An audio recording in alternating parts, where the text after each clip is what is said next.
अस्सलाम वालेकुम स्टूडेंट्स। आज हम थ्योरम नंबर 1 रिवाइज करने जा रहे हैं। थ्योरम नंबर 1 में ऑब्जेक्टिव क्या है? If two lines intersect the vertically opposite angle so formed are congruent.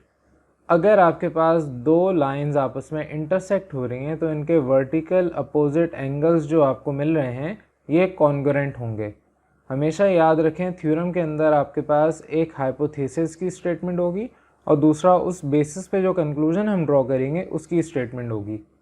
Exam में आपके पास सिर्फ ये स्टेटमेंट आएगी और आपको इस स्टेटमेंट की मदद से समझना होगा कि कौन सी डायग्राम थी।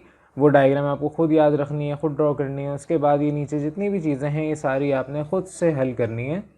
तो अगर आपके पास कोई भी दो लाइन्स हैं, for example line A B और लाइन पी क्यू, ये आपस में इंटरसेक्ट हो रही हैं एट पॉइंट ओ, तो यहाँ पर एंगल ए ओ पी और एंगल बी ओ क्यू आपस में कॉन्ग्रुएंट होंगे, वर्टिकली अपोजिट है। इसी तरीके से पी ओ बी और ए ओ क्यू ये आपस में वर्टिकली अपोजिट होने की वजह से कॉन्ग्रुएंट भी होंगे। अब इस थ्योरम में आपको गिवन क्या है कि आपके पास दो लाइन ए बी और पी क्यू हैं, इंटरसेक्ट हो रहे हैं एट पॉइंट ओ, और आपको प्रूफ क्या करना है? एंगल पी ओ बी, ये वाला angle P O B is equal and equivalent to angle A O Q, ये वाला एंगल। तो बेसिकली आपका एंगल ये इक्विवेलेंट है यानी कि कॉन्ग्रुएंट है इस एंगल के, ये आपको मालूम करना है। और second part angle A O P, ये वाला angle A O P is congruent with angle B O Q. तो आपको ये दो चीज़ें प्रूफ करनी है। तो अब हम प्रूफ की तरफ चलते हैं।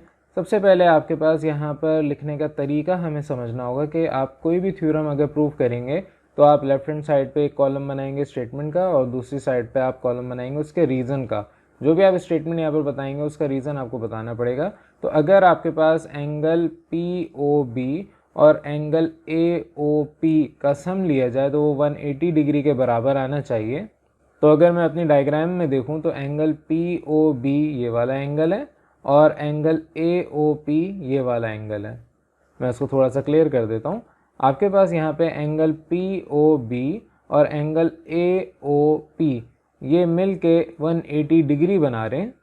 और आपने पिछले चैप्टर में सप्लीमेंट पोस्टुलेट पढ़ा था। रीज़न इसका ये आप बताएंगे कि non common arms O A and O B, O से लेके ए तक और ओ से लेके बी तक, ये दो आर्म्स, दो साइड्स हैं और नॉन कॉमन है। इसलिए non common arms O A और O B of two adjacent angles. आपने पिछले चैप्टर 11 के अंदर ये सारे पोस्टुलेट पढ़े हुए हैं कि एडजेसेंट एंगल क्या होता है, नॉन कॉमन आर्म्स क्या होते हैं। तो ये सारी टर्मिनोलॉजीज उस चैप्टर से इस्तेमाल की गई हैं। तो एंगल पी ओ बी और एंगल ए ओ पी ये दोनों आपस में एक तो एडजेसेंट एंगल्स हैं, दूसरा इनके दरमियान में नॉन कॉमन आर्म्स हैं और इनका तीसरा पॉइंट के वर्टेक्स दोनों का सेम है। तो आपस में ये कोलिनियर होंगे। ओ ए और ओ बी आपके पास कोलिनियर पॉइंट्स हैं, कोलिनियर लाइंस हैं। और यही बात आपके सप्लीमेंट पोस्टुलेट में कही जाती है कि आपके सम ऑफ एंगल्स 180 डिग्री के बराबर होगा। तो ये तो बात हो रही थी आपके पास एंगल पी ओ बी और एंगल ए ओ पी की।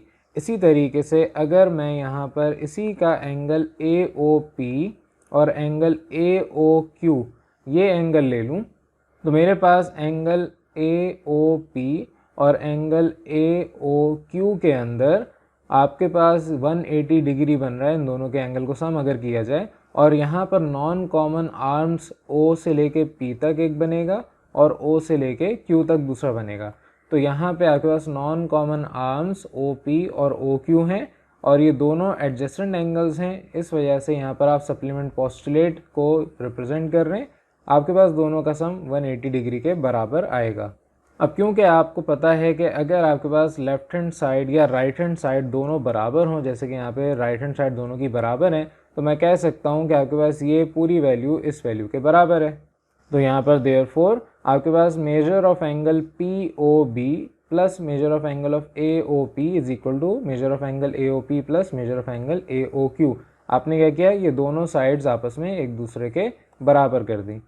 अब यहाँ पे क्योंकि एंगल ए ओ पी दोनों में सेम है तो ये कैंसिल आउट हो जाएगा। अच्छा, इसकी रीज़न क्या आपने लिखी? Transitive property of equality. ये एक प्रॉपर्टी है इक्वालिटी की जो कि आप वैसे भी पढ़ते आ रहे हैं। आपको इसका नाम पहले शायद ना पता हो लेकिन ये आपने ज़रूर इस्तेमाल किया हुआ है पहले। तो सिंपल आपके पास इसका मतलब क्या है, two quantities are equal to same quantity, यानी कि आपके पास ये दोनों क्वांटिटीज़ एक दूसरे के बराबर हैं। ये left hand side right hand side के बराबर है। क्यों? क्योंकि ये दोनों वैल्यूज़ 180 डिग्री के बराबर थी। और जब आपने कैंसिल कर दिया measure of angle A O P दोनों तरफ, तो आपके पास यहाँ पे देयरफॉर जो पीछे बच गई values angle P O B और एंगल ए ओ क्यू आपस में बराबर हो गए। आपने यहाँ पर रीज़न लिखा है कि आपके पास यहाँ कैंसिल किया जा रहा है angle A O P from both sides. आप यहाँ स्टेटमेंट लिखेंगे, दूसरी साइड पे आप उसका रीज़न लिखेंगे। तो अगर आपके पास measure of angle P O B बराबर है measure of angle A O Q के, तो हम कह सकते हैं कि angle P O B angle A O Q के कॉन्ग्रुएंट है। और रीज़न आपने पिछले चैप्टर 11 में डिटेल में सीख लिया है। मैंने चैप्टर 11 भी आपका पढ़ाया है। अगर आपने नहीं पढ़ा तो पहले उसको जाके पढ़ लें, फिर आप थ्योरम्स पढ़ेंगे तो आपको आसानी होगी।